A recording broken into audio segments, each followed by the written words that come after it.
여러분 안녕하십니까? 예수님 때문에 여러분의 가정과 여러분의 하신 일에 좋은 일이 많게 되기를 간절히 바랍니다. 아멘 하는 사람도 없고 오늘 분위기 이상하죠?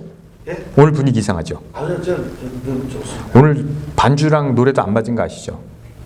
엄청 안 맞은 거 아시죠? 몰라요 그것도? 은혜스럽게 불러드립니다. 은혜스럽게요? 오, 이상하네. 오늘 느낌 이상하지 않습니까? 이상해 진짜. 오기 싫었죠 교회? 아니요. 아니에요? 내가 그랬어. 다 그런 것 같아 그러니까. 한번 예? 자 목사님 벌써 이거 있었습니까? 아니 설교를 매주 하니까 힘들더라고. 자, 그 비디오 하나 보십시오.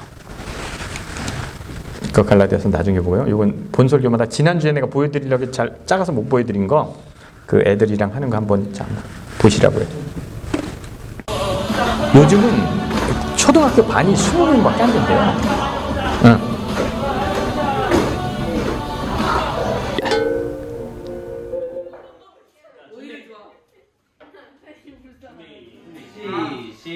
시작.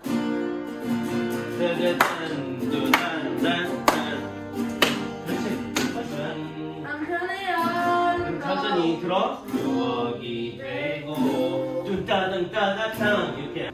자, 추억이 되고 띠따다다다다.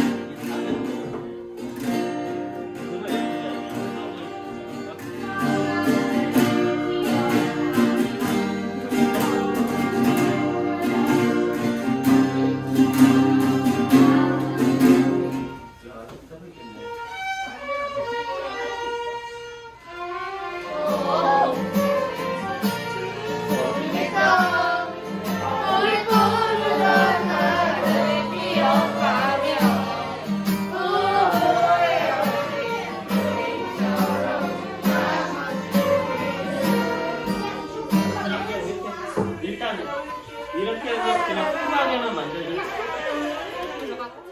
시작.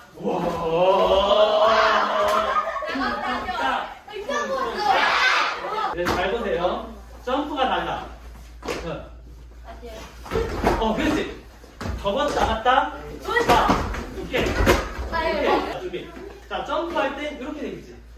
내려올 때 그렇지. 그거야. 그렇지. 자, 그럼 점프 우. 자,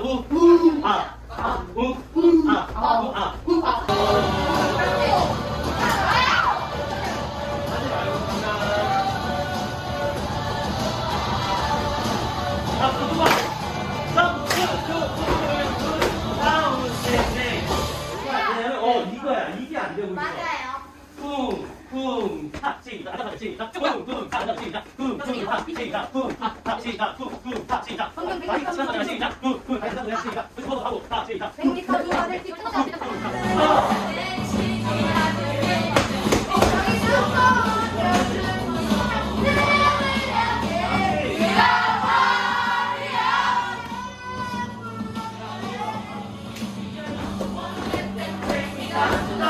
I know that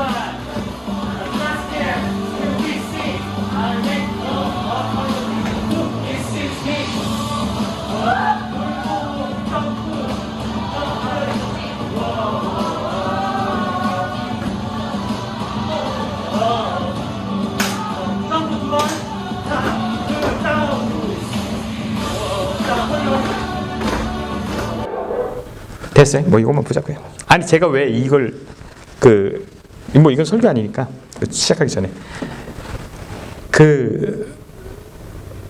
애들에 대한 태도가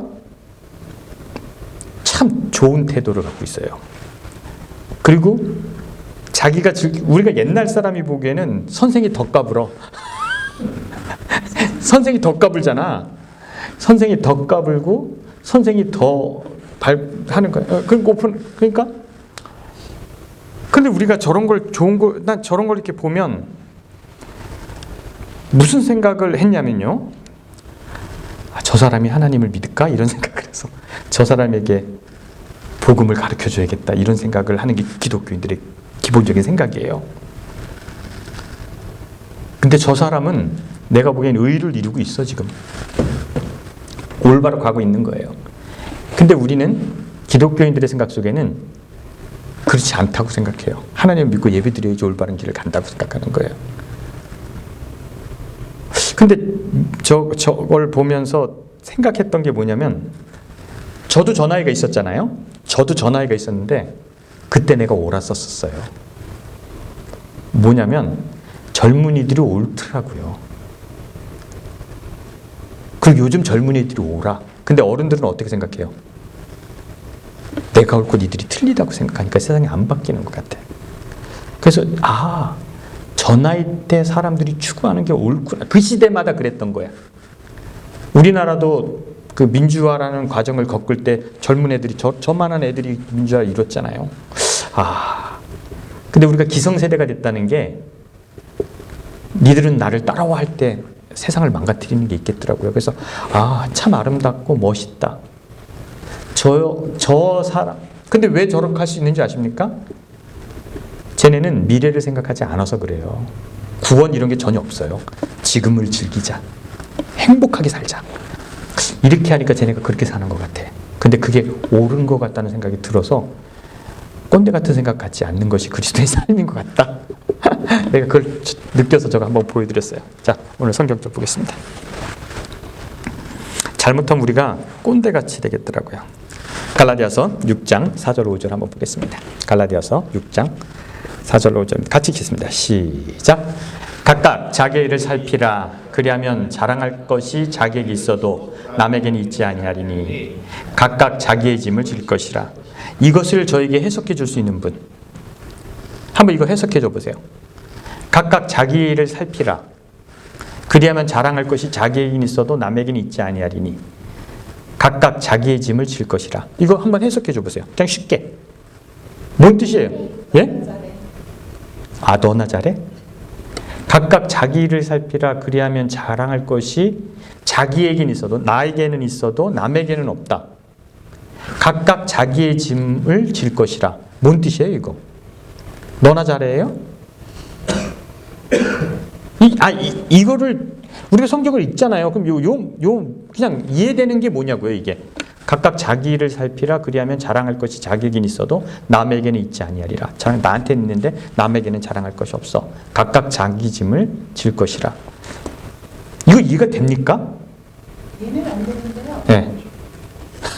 나한테 있는 것을 남에게는 있지 않으니까 내가 짐을 지고 도현이 엄마 뭔 뜻이야?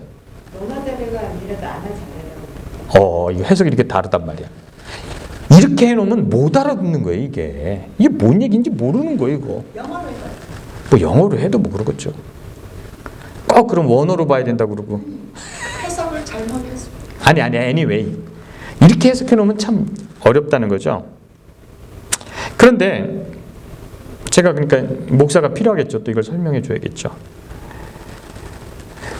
각각 자기를 살펴보라. 그리하면 자랑할 것인, 이렇게 이제 자랑을 하고 싶을 때 내 자신을 한번 봐봐. 이런 얘기가 되겠죠. 네 꼬라지를 봐 한번. 그 자랑이 남에게 할 얘기는 아니고 너에게나 자랑스러운 일이야. 굳이 남에게 할 필요는 없어. 그 다음에 각각 자기 짐을 질 것이라는 건 뭐냐면 네가 자랑하는 거에 약점이 있어 라는 내용이에요. 이해가 되십니까? 여러분의 자랑에 약점이 있습니까? 없습니까? 너 진짜 올곧이 다 자랑할 거냐? 너 자랑할 때 속이는 게 있지 않니? 정말 다 자랑할 일이야? 라는 질문을 하는 거예요. 어떤 목사님이 골프를 배우시자. 전 골프를 안 치거든요. 뭐 골프뿐 아니라 별거 다 안 해요. 그런데 골프를 안 치는데 이분이 골프를 배우니까 너무 재밌었어요. 골프가. 근데 주일날 설교하려고 일어나는데 교회를 가서 설교를 해야 되는데 골프가 생각나는 거야. 골프가 치고 싶어서.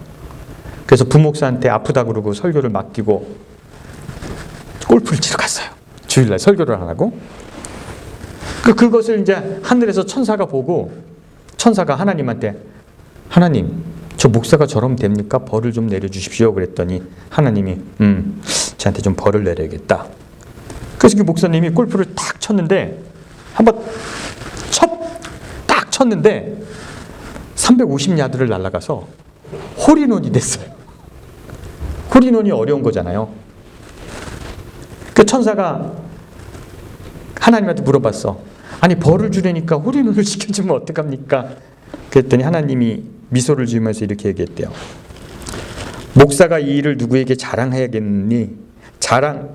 자랑을 하면 주일에 골프 친 것에 들통날 건데 자랑하고 싶어서 어떻게 견디니?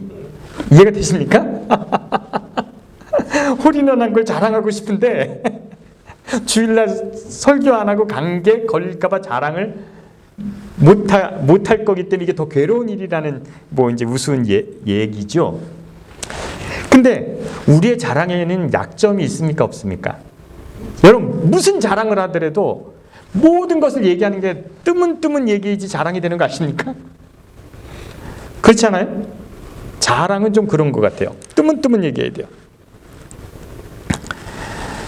저희 성경 공부에 오신 어떤 그 유명한 배우분이 한 게 계셨어요. 뭐 다 아는 유명한 여배우가 이제 방송을 듣고 우리 성경 공부를 같이 했었는데 이분이 그 어떤 그 한국에 지금 유명한 나이 든 배우인데 라스베가스에서 가게를 하다가 망해서 이제 이렇게 이제 고생했던 얘기를 이제 텔레비에서 자기 어려웠던 일을 얘기하는 것을 들었대요. 그리고 그 사람이 라스베가스 망해서 한국 들어가기 전에 LA 왔을 때 자기 집에서 밥 먹고 자기가 몇백 불 줬다고 그러더라고요. 근데 한국 가서 그 텔레비 얘기를 하는데 자기 고생했다는 얘기를 하는데 라스베가스에서 사업을 하다가 망해가지고 돈이 하나도 없어갖고 라스베가스에서 LA까지 걸어왔다고 그러더래요. 그분이 미친 거 아니냐? 거기서 거길 어떻게 걸어오니? 그러더라고. 말도 안 되는 얘기를 하는 거죠. 고생했던 얘기할 때도 그래. 간증 얘기하고 자랑할 때 과장이 섞입니다. 여러분 그렇지 않습니까? 우리는 알죠. 라스베가스는 저기 걸어올 거리가 아니라는 거 알죠. 절대 걸어올 수도 없고 걸어와도 안. 그런데 이렇게 자기의 고생한 얘기를 하고 자랑을 할 때는 뜨문뜨문 얘기를 해야지 자랑거리가 되는 거죠. 제가 한 얘기를 하겠습니다. 한 아이가 있었습니다. 한 아이가 있었는데 이 아이는 탄생부터 아주 요란해요. 자기 아버지의 아내가 4명이었어요. 근데 그 중에 제일 사랑하는 아내가 있었는데 그 아내는 애를 못 낳았어요. 근데 어쩌다가 애를 낳게 됐어요. 애를 낳게 돼서 이 아이에게 그 아버지는 너무나 잘해줬어요. 너무나 잘했는데 또 몇 년이 지난 다음에 또 동생을 낳았어요. 그 아내에게서 2 아들이 태어났습니다. 형들은 수아미에서 옷을 사 입히는데 자기가 좋아하는 아내이기 때문에 이 아이에게는 백화점, 놀스트롬에서 옷을 사주고 막 그러는 식이에요. 너무 이 아이 둘을 사랑했습니다. 하루는 형들이 양을 치러 이웃마을로 갔습니다. 근데 이웃마을로 갔는데 이 형들에게 그 다음날 떡을 좀 갖다 줘야 될 것 같아요. 그래서 떡을 갖다 주러 이 아들을 보냈는데 이 아들이 어떤 일을 겪었냐면요. 뭐 그 전에 이런 일도 있었죠. 뭐 이 아이는 꿈을 꿨는데 이런 꿈을 꿨어요. 곡식단이 11개가 있는데 자기에게 절을 한다는 거예요. 곡식단이. 그거 어떤 날은 꿈을 꿨는데 해, 달, 별이 11개가 있는데 그 별들이 자기한테 절을 해. 재수없는 소리만 하는 아들이 있었어요. 아주 재수없는 소리. 제가 아기별 한번 노래 한번 틀어줘 봐요. 그 영상 하나 더 있다. 그냥 들어봐. 여러분 별삼형제라는 노래 아십니까? 우리 어렸을 때 이런 노래 불렸는데 이거 한번 형제별 이거 아세요? 한번 들어보세요.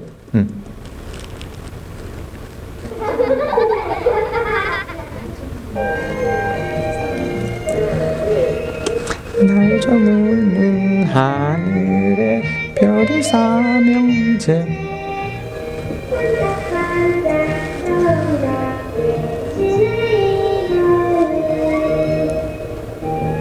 이 노래 생각나실? 네, 별형제. 방종환 선생님이 작곡한 노래입니다.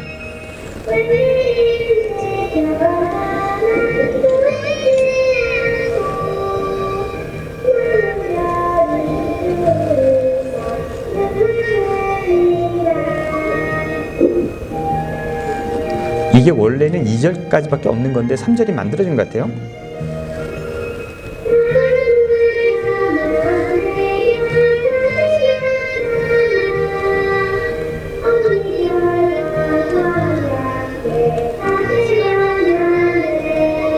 됐습니다.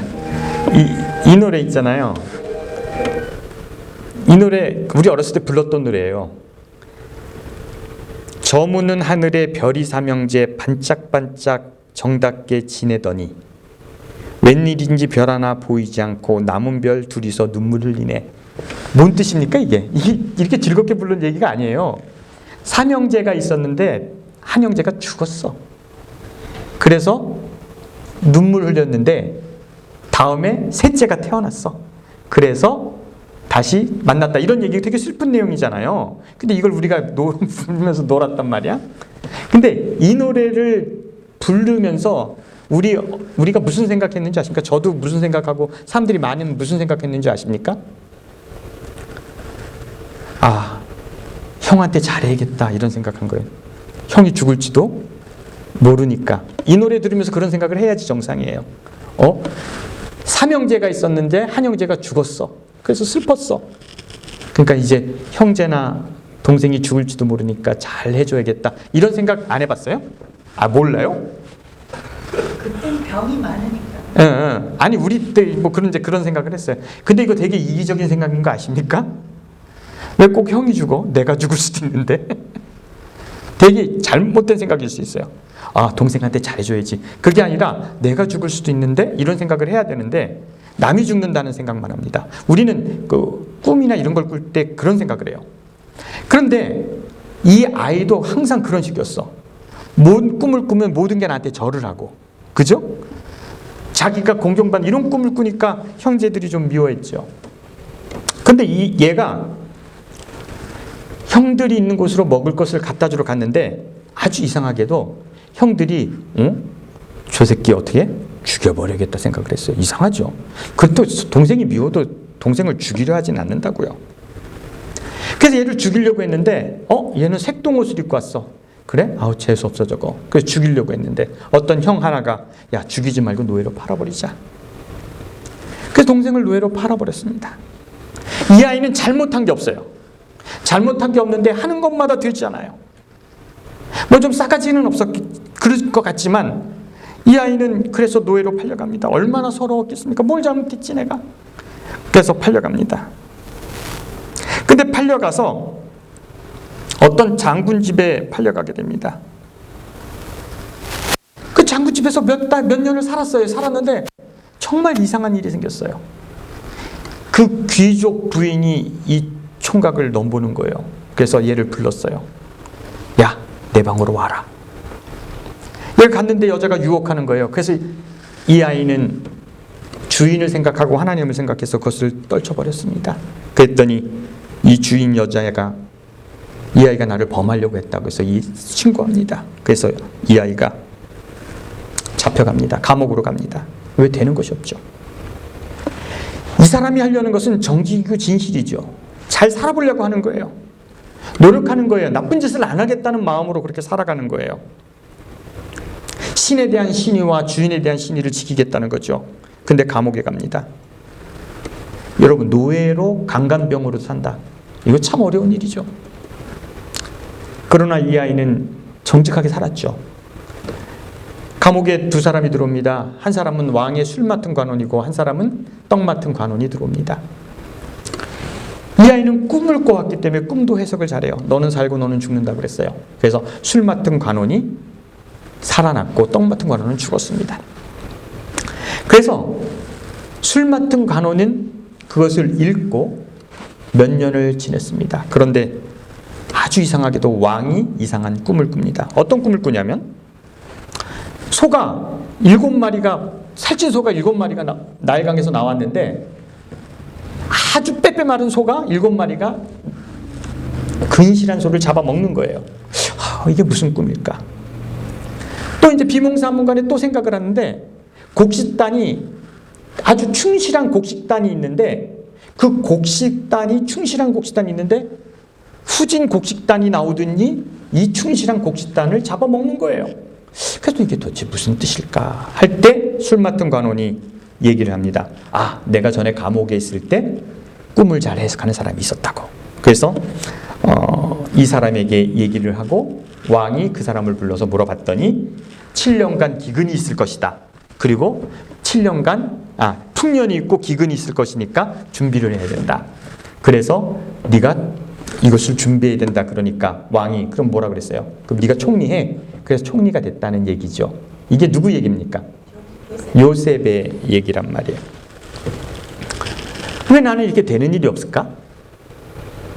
도대체 내 인생은 왜 이렇게 되는 일이 없을까? 왜 이렇게 나는 정직하고 진실되게 살려고 하는데 왜 나는 이렇게 되는 일이 없을까? 왜 이렇게 되는가? 라고 막 자포자기하고 그럴 때 그러나 나는 정직하게 살아야지. 그러나 나는 죄를 범치 말아야지. 근데 죄를 범치 않고 타협하지 않았는데 계속적으로 나의 일이 걷어 넘어질 때 이 아이는 어떻게 살아야 되는가? 이 아이는 내리막길이에요. 너무 좋은 일이 있었는데 계속 형들의 미움을 사고 죽을 뻔하고 그 다음에 노예로 팔리고 강간범으로 감옥에 들어가고 계속 인생의 내리막길을 가게 되다가 이제 극적인 사건을 통해서 오르막길로 올라가서 총리가 됐다는 얘기입니다. 근데 이 이야기를 다르게 보면 참 재밌어요. 어떻게 보면 되냐면 결론을 알고 보면 재밌어요. 결론을 알고 보면 이 이야기는 총리가 된 이 사람에게서 시작됩니다. 총리가 되기 위해서 왕을 만나야 되는데 이방 사람이니까 왕을 만날 길이 없어요. 그래서 왕을 만날 수 있는 방법이 무엇일까? 감옥에서 술 맡은 관원을 만나야지 왕을 만날 수 있지.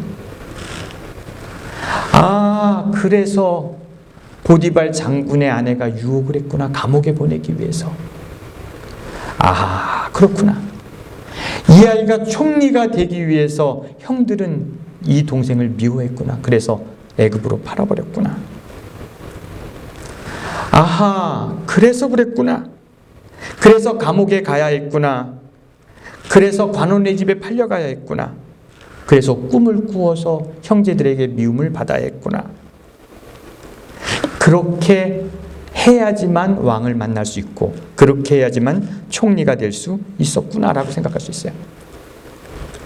어떻게 보면 인생이 계속 내리막길이었는데 결론적으로 보면 어떻게 해요? 계속 뭐 하는 거예요? 오르막길이었어요. 총리가 되기 위해서 이 스텝 모든 스텝이 있어야지 왕을 만날 수 있고 총리가 될 수 있는 길을 걸어가는 그 방법이었어요. 그런데 인간이 보기에는 그것은 계속 내리막길이었지만 결론을 놓고 보면 그 길은 항상 뭐예요? 오르막길이었죠. 이해가 되십니까? 결론을 보고 보면 그래요. 한순간도 내려가는 길이 아니었던 거죠. 계속 올라가는 길이었던 거죠. 계시록 4장 10절에 있는 말씀 보도록 하겠습니다. 계시록 4장 10절입니다. 다시 읽어보겠습니다. 시작. 24장로들이 보좌에 앉으신 이에게 엎드려 세세토록 사시는 이에게 경배하고 자기의 면류관을 보좌 앞에 던지며 가로되. 천국의 모습을 얘기하는 거죠. 하늘의 모습을 얘기하는 거예요. 근데 24장로, 즉 그 구원받은 백성을 대표하는 사람들이 하나님 보좌 앞에서 면류관을 집어 던진다는 거예요. 왜 면류관을 집어 던질까요? 면류관을 쓰기 위해서 그렇게 노력했는데 왜 면류관을 집어 던질까요? 이건 상징적인 얘기죠. 뭘까요? 왜 면류관을 집어 던집니까? 면류관을 줬는데 왜 이걸 집어 던져요? 대학교 졸업할 때. 그건 너무 좋은 얘기고. 면류관을 집어 던진다는 얘기는 하나님의 보좌 앞에 섰더니 내공이 하나도 없더라는 얘기예요. 내가 상 받을 일을 하지 않았다는, 그래서 이 면류관이 부끄러운 거예요. 공로가. 내가 자랑이라고 생각했던 것, 내가 당연히 받아야 된다고 생각했던 그것이 별거 아니라고요. 그래서 이 모든 것이 하나님으로부터 났기 때문에 이것을 면류관을 내 공이 아니라 당신의 공입니다 라고 던지는 거죠.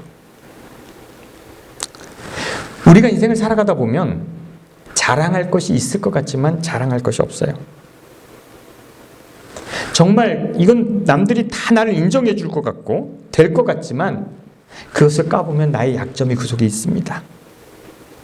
그런데 그것이 없는 것처럼 우리가 무엇인가를 자랑하고 무엇인가를 남 앞에 간증하고 할 때 명암이 있다는 거예요. 밝은 곳도 있고 어두운 곳도 있는데 간증하는 사람들이 어두운 곳 얘기합니까? 안 합니까? 안 하죠. 밝은 면만 얘기하면 간증할 것이 있죠. 제가 얼마 전에 친구를 만났는데 이 친구는 그 초등학교, 중학교, 고등학교를 1등만 한 친구예요. 그리고 미국도 고등학교 1학년 때 왔어요. 그래서 공부를 잘하니까 미국에 와서 그 상류층에 있는 것 같더라고요. 상류층. 그래서 공부도 잘하고 무슨 큰 회사 사장 뭐 하여튼 돈을 잘 벌어. 그런데 그 친구가 잘 벌다 보니까 유대인들과 많이 어울리는 것 같아요. 그래서 유대인에 대한 긍정적인 평가를 하더라고요. 그래서 뭐 이런 얘기 저런 얘기 하다가 제가 야, 유대인들이 한 그 중동에서 한 그 나쁜 일 같은 거를 어떻게 생각하니? 그거 유대인들이 좋은 사람이라고 할 수 없지 않니? 뭐 그런 식으로 얘기했더니 그 친구는 그건 시대적으로 할 수 없었던 일이라고 얘기를 하더라고요. 그때는 그럴 수밖에 없었다는 거죠. 그러면서 그 친구가 하는 얘기가 미국은 어떠냐는 거예요. 미국도 200년 전에 어떻게 했어요? 인디언들에게. 비참하게 사람들 죽였다고요. 이것도 어쩔 수 없는 일이었다는 거예요. 시대적으로 어쩔 수 없던 일이라는 거죠. 맞는 얘기입니까? 역사입니까? 돌이킬 수 없는 일이죠. 그래서 그 친구의 하는 맥락을 보니까 그 시대적으로 그런 일이 있었던 것은 할 수 없는 일이고 그들은 괜찮다는 거예요. 그럼 우리가 이런 것에 대해서 어떻게 생각해야 되는 거죠? 나는 미국에 살고 있는 것이 정말 좋아요. 그러나 미국에 살고 있는 것이 좋은데 미국의 200년 전에 미국 사람들이 인디언들에게 했던 행동은 정말 잘못된 행동이라고 생각합니다. 내가 그 혜택 속에 살고 있지만 그 일이 옳다라고 생각하진 않아요. 저는요, 내가 그 축복 속에 살고 있지만 우리 조상들이 한 일이 축복이라고 생각하진 않아요. 올바르지 않았지만 나는 그 혜택을 누리고 산다는 겁니다. 저는 미국에 사는 것이 좋지만 미국의 역사가 자랑스럽진 않아요.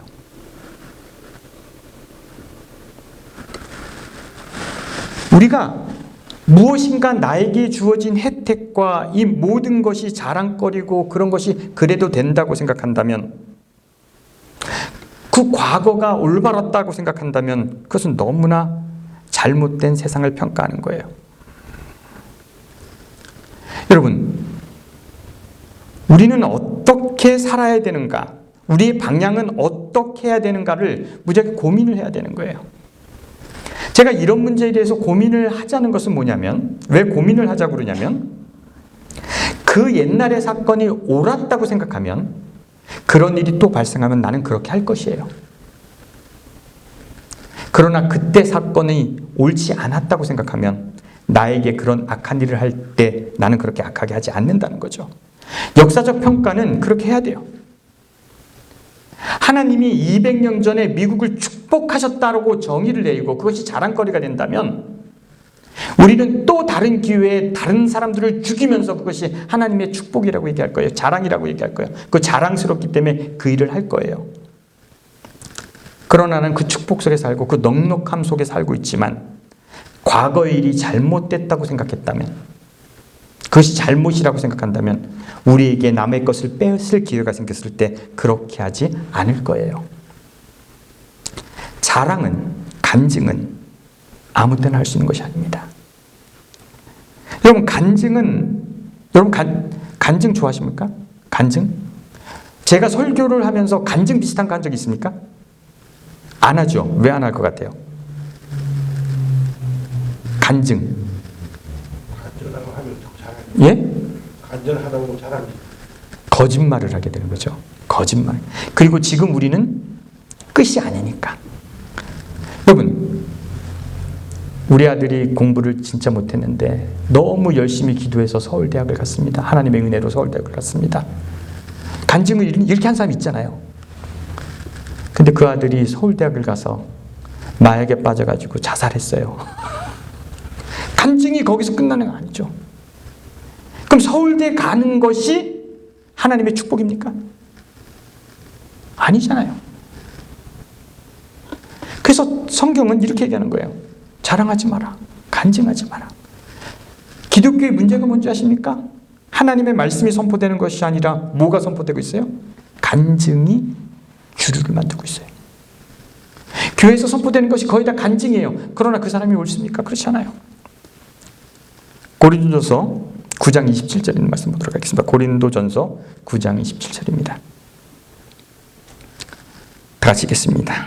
시작. 내가 내 몸을 쳐서 복종함은 내가 남에게 전파한 후에 자기가 도리어 버림받을까 두려워함이라. 우리는 말이에요. 두려움을 갖고 끝까지 살아야 돼요. 간증은 마지막에 하는 거예요. 자랑은 마지막에 하는 겁니다. 언제 자랑할 수 있는지 아십니까? 언제 자랑하는 건지 아세요? 하나님이 나에게 복 줬다고 언제 자랑할 수 있어요? 하나님이 나를 인도하셨다고 언제 간증할 수 있어요? 언제? 죽기 전에? 죽기 전에 안 돼. 그렇지? 하나님의 보좌 앞에서. 그죠? 결론이 맺혀지면 정말 하나님이 나를 인도하셔서 내가 복받은 사람이다 라고 그때 간증할 수 있어요. 그때 간증하려고 자랑하려고 했더니 이 모든 것이 뭐예요? 하나님의 은혜라서 면류관을 집어 던지는 거예요. 그럼 우리가 이 땅에 살아가는 사람은 자랑하고 간증할 것이 아니라 내 방향이 틀릴까 봐 끊임없이 두려워함으로 뭐 하는 거예요? 내 자신을 체크하면서 살아야 되는 거예요. 간증은 마지막에 하는 거예요. 자랑은 맨 마지막에 천국에 간 다음에 하시라고요. 하나님이 나를 인도하셨다는 말은 어디서 하는 거라고요? 천국에 간 사람만 하는 거예요. 구원받은 백성만 하는 거예요. 근데 많은 기독교에서 지금 수많은 간증을 하는 거야. 하나님이 나를 어떻게 인도하셨는데 네가 결론이 났어? 네가 지금 결과가 끝난 사람이야? 아니거든. 앞으로 나는 얼마든지 망가질 수 있고 얼마든지 잘못될 수 있는데 어떻게 내가 하나님이 나를 인도했다라고 얘기할 수 있어요? 우리는요 고린도전서 9장 27처럼 어떻게 하는 거예요? 끝까지 어떻게 하는 거예요? 버림받을까 두려움으로 가는 방향을 체크하는 거예요. 내가 옳은 방향으로 가는가? 내가 이 길이 옳은가? 시계만 보는 것이 아니라 나침판을 보는 거죠. 이 방향이 옳은가 끊임없이 고민하지 않으면 우리는 망가지는 거예요. 칼포퍼가 그랬나요? 인간이 한시라도 고민하지 않으면 무엇이 된다? 짐승이 된다. 여러분의 생각의 끈을 조금이라도 놓으면 어떻게 된다? 우리는 본능에 따라 움직여요. 이익에 따라 움직여요. 그래 놓고 자기가 옳은 일을 했다고 생각해요. 여러분 한시라도 내가 옳은 방향으로 가나 고민해야 돼요. 그래서 사도 바울이 이런 거라는 거예요. 내가 오늘도 내 자신을 쳐서 복종하는 것은 내가 남에게 전파하고 좋은 얘기 많이 하고 내가 버림받을까 두려움이라. 이것이 사도 바울이 간증에 대한 생각이에요. 그래서 갈라디아서 니네가 누구에게 자랑하지 마라. 즉 갈라디아서 6장에 말하는 자랑하지 말라는 것은 간증하지 말라는 거예요. 그럼 간증하지 마십시오. 여러분 결론이 내려진 사람이 아닙니다. 여러분은 끝까지 자신의 몸을 쳐서 뭐 해야 돼요? 내가 올바른 방향으로 가나 두려워해야 되는 거죠. 두려워하고 두려워해야 되는 거죠. 여러분 나의 넉넉함에는 자랑할 것이 없어요. 내가 좀 잘 삽니까? 내가 좀 넉넉합니까? 없는 데에 대한 부담이 있어야겠죠. 뭐든지 내가 가진 것이 있으면 이 가진 것이 어떤 방향으로 흘러가는지 고민해야죠. 내가 알고 있습니까? 내가 지식이 남들보다 많습니까? 그럼 아는 것에 대한 부담감이 있어야죠. 그래서 사도 바울은 자랑하지 마라. 너의 자랑 속에는 뭐가 있다? 허점이 있다. 여러분의 자랑 속에는 허점이 있어요. 그래서 어디 가서 하나님이 나를 여지껏 인도하셨다는 그런 헛소리 같은 간증하지 않게 되길 바랍니다. 여러분은 어디서 간증할 수 있어요? 하늘에서 간증할 수 있어요. 결론이 내려지면 하나님 보좌 앞에서 정말 하나님 감사합니다. 정말 감사합니다. 자랑하려고 하니까 자랑할 것이 없어요. 그래서 우리가 받은 면류관, 영광을 어떻게 한다? 내려 던질 수밖에 없는 거죠. 여러분, 우리 인생은 자랑할 것이 없습니다. 그런데 여러분, 자랑할 것이 있는 것 같아요. 그럼 그것에 대한 부담을 갖게 되길 간절히 바랍니다. 아는 것이 있습니까? 가진 것이 있습니까? 시간이 있습니까? 자랑할 것이 아니라 부담을 가지세요. 왜냐하면 조금만 잘못하면 우리는 어긋나기 때문에 그렇습니다. 내가 내 몸을 쳐서 복종함은 내가 남에게 전파한 후에 자신이 도리어 버림을 당할까 두려워함이라. 그러니까 사도 바울이 그런 얘기를 하는 것 같아요. 그리고 아실 것은 뭐냐면 자랑할 거 하나도 없다. 구원받은 백성은 자랑할 게 없다는 거죠. 하나님의 은혜로 우리가 그렇게 사는 거라. 이것을 인정하는 그날까지 이 땅에서 겸손하고 진실되게 살게 되기를 간절히 바랍니다. 다 같이 기도하겠습니다.